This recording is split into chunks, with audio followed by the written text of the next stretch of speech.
Hello and welcome to my YouTube channel. AIB से related काफ़ी ज़्यादा कन्फ्यूजन्स थे स्टूडेंट्स के माइंड में और काफ़ी क्वेरीज आ रही थी। लोगों ने कहा कि सर आपने अभी तक वीडियो नहीं बनाया है, इसमें काफ़ी सारे वीडियोस आ गए। हालांकि मुझे ज़रूरत नहीं लग रही थी वीडियो बनाने की, लेकिन क्योंकि लोगों के माइंड में कन्फ्यूज़न है रिज़ल्ट से रिलेटेड, तो सबसे पहला डाउट जो है रिज़ल्ट का मैं क्लियर करूंगा। फिर जितने भी डाउट्स हैं आपके कि ऑब्जेक्शन रेस करना है, अनिवार्य है ऑब्जेक्शन रेस करना, कब आंसर कीज जारी होंगी, इस टाइप के जो क्वेश्चन हाइपोथेटिकल क्वेश्चन चल रहे हैं, उन सारे क्वेश्चंस का रिजोल्यूशन करना ज़रूरी है।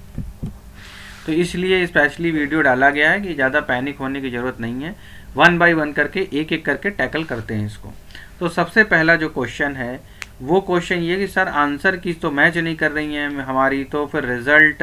तो बहुत से लोगों ने, हालांकि 50% लोगों ने मैच कर लिया होगा, इसलिए मैंने इस पर वीडियो अलग से डाला नहीं, लेकिन फिर भी मैं आज वीडियो में बता देता हूँ। अगर कुछ कन्फ्यूज़न कुछ लोगों को रह गई हो तो अपना क्लियर कर लें। ये मेरे पास एआईबी की आंसर की मैंने डाउनलोड की है। स्टार्टिंग में एआईबी ने आंसर की जो रिलीज़ की थी उसमें क्या प्रॉब्लम थी कि हिंदी और इंग्लिश में पेपर कोड से लोगों को लग रहा था इंग्लिश और हिंदी का एक ही ऑप्शन होगा, और इस वजह से कई लोग इंग्लिश का हिंदी में और हिंदी का इंग्लिश में चेक कर रहे थे, जिसकी वजह से जैसे 51 क्वेश्चन है, अब 51 क्वेश्चन का सी ऑप्शन सही है किसी का, और वही क्वेश्चन इंग्लिश के सेट में 50 पे चला गया है, या हिंदी और इंग्लिश के क्वेश्चन पेपर में सेट में डिफरेंस आ गया है। तो हिंदी और इंग्लिश के क्वेश्चन पेपर के सेट में या ऑप्शन में कुछ भी डिफरेंस हो सकता है। तो आपके लिए सबसे बड़ी रेमेडी ये है कि आपका जो पेपर कोड है, अगर आपने हिंदी में दिया है तो आप हिंदी सर्च कीजिए, यहाँ पे कंट्रोल F करिए पीडीएफ में, यहाँ पे हिंदी डालिए और हिंदी के बाद अपना पेपर कोड ढूंढिए। पेपर कोड A है आपका तो A वाले में सर्च कीजिए। पेपर कोड अगर आपका B है तो आप B वाले में सर्च करेंगे, और C है तो हालांकि ये सबने कर लिया होगा, C में सर्च करेंगे। इसी तरह अगर आपने इंग्लिश में पेपर दिया है तो यहाँ इंग्लिश सर्च कर लीजिए, ठीक है। इंग्लिश सर्च करेंगे तो इंग्लिश में आपने जो भी पेपर कोड होगा आपका, उस पेपर कोड के हिसाब से आपको अपना आंसर सिलेक्ट करना है, ठीक है। तो पेपर कोड अगर आपका C है तो आपको C का आंसर सिलेक्ट करना है, D है तो D का आंसर देखना है इंग्लिश में। तो इसलिए आपको एक कन्फ्यूजन आपका, तो इस तरह से अगर आप चेक करेंगे आपके पास पेपर कोड होगा, आपने पेपर दिया है तो उसमें पेपर कोड देखिए, पेपर कोड के बाद आप लैंग्वेज देखिए, तो लैंग्वेज के साथ आप आंसर की मैच करेंगे तो आपकी आंसर की डिट्टो आपको मैच कर जाएगी। तो इस तरह से आप देखेंगे कि जो पेपर कोड है आपका, अगर आपका इंग्लिश है तो आप इंग्लिश में सर्च कीजिए, अगर हिंदी है तो आप यहाँ पे हिंदी डालिए, आपको हिंदी का पेपर कोड दिख जाएगा, और हिंदी में आपको अपना पेपर कोड सर्च करना है, उस हिसाब से आपको अपनी आंसर की मैच करनी है। तो पहली बात तो ये है कि ये तो सबने कर लिया होगा, तो एक तो आंसर तो ये है कि आपके आंसर मैच करेंगे, जो आपके सही आंसर है वो सारे मैच कर रहे हैं, आपका रिजल्ट भी सही ही आएगा। दूसरा कन्फ्यूज़न ये है कि सर कुछ जैसे कट ऑफ क्या, देखो तो कट ऑफ जो है वो यहाँ पे कट ऑफ नाम की कोई चीज़ नहीं है, यहाँ पे पहले से ही क्लियर है। जनरल का 40 नंबर और ओबीसी, जनरल और ओबीसी का 40 नंबर और SC ST का 35 नंबर।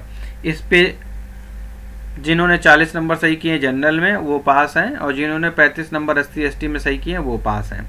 अब एक दो नंबर जैसे 38 नंबर सही है फिर भी वो भी पास हो जाएंगे, क्योंकि दो क्वेश्चन जो हैं वो ऐसे हैं जो अभी इनवैलिड हैं, तो उस वजह से जो है कि उन वो क्वेश्चन ही इनवैलिड है या उनके ऑप्शन सही नहीं, कोई ऑप्शन मैच नहीं कर रहा है उसमें से, तो ऐसे क्वेश्चन भी आए हैं 2-3, तो वो भी पास माने, दो तो एटलीस्ट हैं ही ऐसे। मैंने आंसर की बताई है, डिस्कस किया, तो उसमें मैंने प्रॉपर डिस्कस किया कि क्वेश्चन के ऑप्शन सारे इनवैलिड हैं इसमें, ठीक है।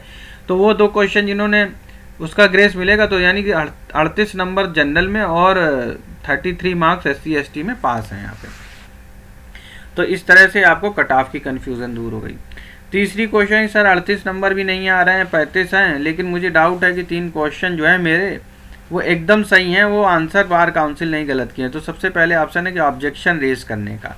तो इसमें एक बड़ा क्वेश्चन ये लोगों को ये कन्फ्यूजन है कि सर ऑब्जेक्शन रेज नहीं करेंगे तो क्या होगा, तो क्या ऑब्जेक्शन रेज करना मैंडेटरी है? तो सबसे बड़ी बात है कि ऑब्जेक्शन रेज करना कोई मैंडेटरी नहीं है, this is not a mandatory process, ठीक है। अगर आपके 40 नंबर आ रहे हैं, आपको कोई मतलब नहीं है ऑब्जेक्शन से, आप नॉट रेज करिए, कोई फ़र्क नहीं पड़ता है।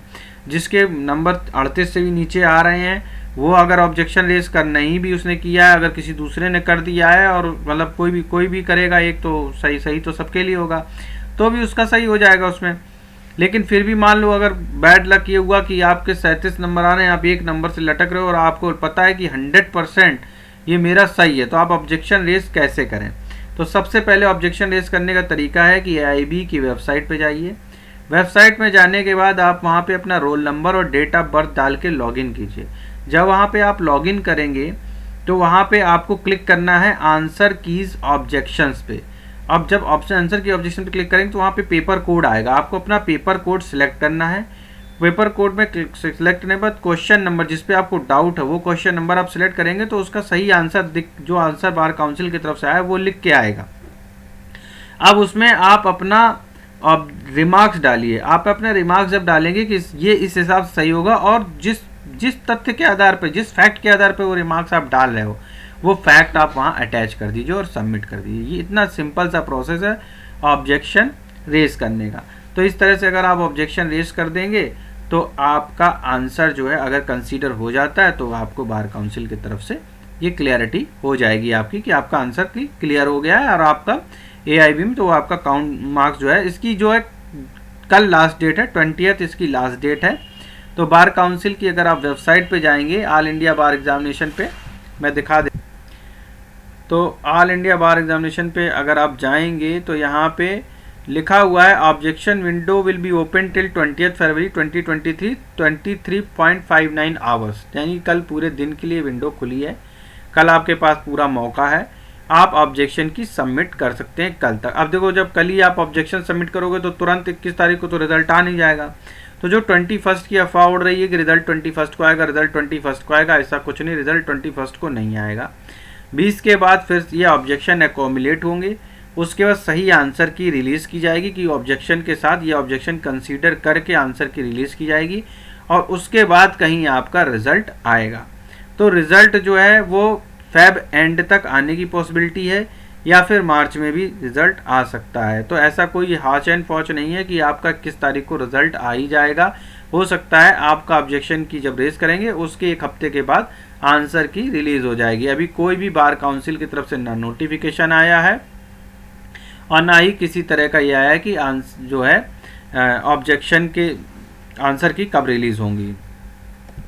तो आंसर की से रिलेटेड, सॉरी आंसर की रिजल्ट कब रिलीज़ होगा, रिजल्ट से रिलेटेड अभी तक बार काउंसिल ने कोई भी क्लैरिफिकेशन नहीं दिया है। खाली ऑब्जेक्शन विंडो के लिए क्लैरिफिकेशन दिया कि आप 21 तक अपना ऑब्जेक्शन 20 तारीख तक, सॉरी कल तक अपना ऑब्जेक्शन सबमिट कर दीजिए, और ऑब्जेक्शन सबमिट कल हो जाएंगे। उसके बाद फिर आपका रिजल्ट प्रोसेसिंग का कार्यक्रम जो है, पहले ऑब्जेक्शन की जो ऑब्जेक्शन किए गए उनको बार काउंसिल नोटिफाई करेगा कि इन क्वेश्चंस में ऑब्जेक्शन किए गए, ऑब्जेक्शन के बाद ये सही पाया गया। ये जो अगर ऑब्जेक्शन के बाद एक भी या दो भी क्वेश्चन सही पाए जाते कि नहीं हाँ इनमें ऑब्जेक्शन है, और वो क्वेश्चन में फिर उन क्वेश्चन के मार्क्स एज अ बोनस आपको मिल जाएंगे।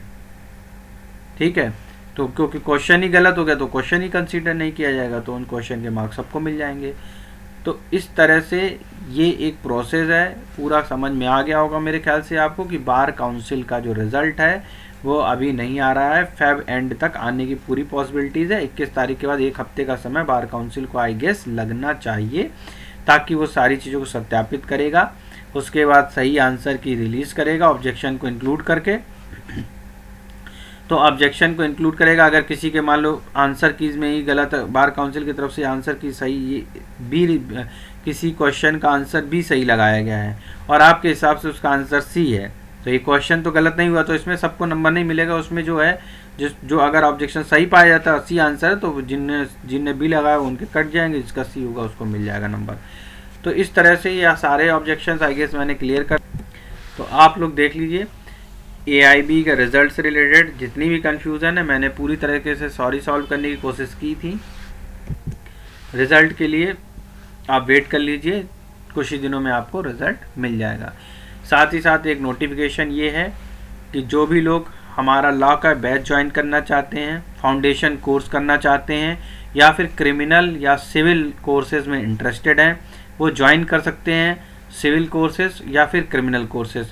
क्रिमिनल में IPC, CRPC, एविडेंस, या सिविल में पूरे civil law of tort, contract act, ये सारे एक्ट, प्रॉपर्टीज़ लॉ, ये सारे एक्ट जो हैं वो पढ़ाए जाएंगे। तो जैसा जैसा भी हो आप लोग मुझे नोटिफाई कीजिए, जो भी इंटरेस्टेड हो। और एक बैच जो है वो स्टार्ट हो गया है PCSJ का। तो PCSJ का जो बैच है वो फाउंडेशन बैच है, या जुडिशरी स्टेट जुडिशरी एग्जामिनेशन का फाउंडेशन बैच स्टार्ट किया मैंने। तो उन्हें जो लोग ज्वाइन करना चाहते हैं वो ज्वाइन कर सकते हैं। वो अपने कॉन्टैक्ट नंबर्स और डिटेल दे सकते हैं। अगर वो इंटरेस्टेड हैं तो वो अपने डिटेल्स ज़रूर कमेंट बॉक्स में दें।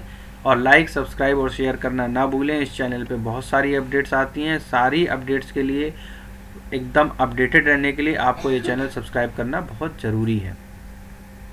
काफ़ी वैकेंसीज़ भी इसमें पोस्ट होती हैं, जो वैकेंसीज़ गवर्नमेंट होती हैं और जिनका जो है मतलब एक तरह से ऑथेंटिक वैकेंसीज ही डाली जाती हैं इसमें। तो जो भी ऑथेंटिक वैकेंसीज़ हैं वो डाली जाती हैं। तो इसलिए आप चैनल को सब्सक्राइब कर लीजिए ताकि आपको सारी अपडेट समय पे मिल सके।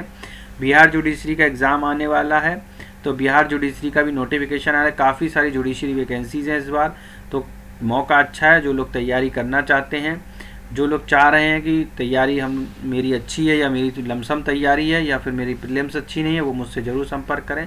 एटलीस्ट फाउंडेशन बैच जो ज्वाइन करना चाहते हैं दे आर मोस्ट वेलकम।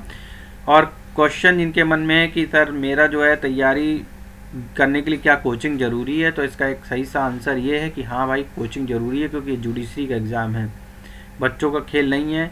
तो काफ़ी टफ पिच है जिस पे आप बैटिंग करने जा रहे हो, तो इसके लिए आपके पास सारे इंस्ट्रूमेंट होना बहुत ज़रूरी है।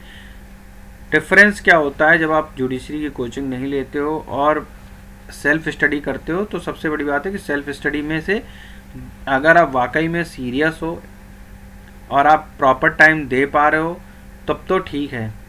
अगर आपने पहले कोचिंग कर रखी है तो आपको ज़्यादा ज़रूरत नहीं है कोचिंग की, लेकिन फिर भी मेरा सजेशन है कि आप टेस्ट सीरीज़ ज्वाइन कीजिए उस केस में, क्योंकि वो चीज़ आपको कमिटेड रखेगा कि नहीं, आपने अब जुडिशरी में अपने आप को आगे ले जाना है। बहुत सारी वैकेंसी निकली, अभी बिहार की APO की वैकेंसी निकल गई है और उसमें प्रीलिम्स के एग्ज़ाम की डेट भी डिक्लेयर हो गई है कि वो शायद सितंबर के या फिर ये पेपर है। कई सारी वैकेंसीज़ मैंने अपने इस पर पोस्ट की हैं और इस बार काफ़ी ज़्यादा वैकेंसीज़ आई हुई हैं। इलाहाबाद हाई कोर्ट में वैकेंसी आई हुई है लॉ रिपोर्टर की, वो अगर आपने अप्लाई करना अप्लाई कर दीजिए, उसके लिए कोई चार्जेस नहीं है।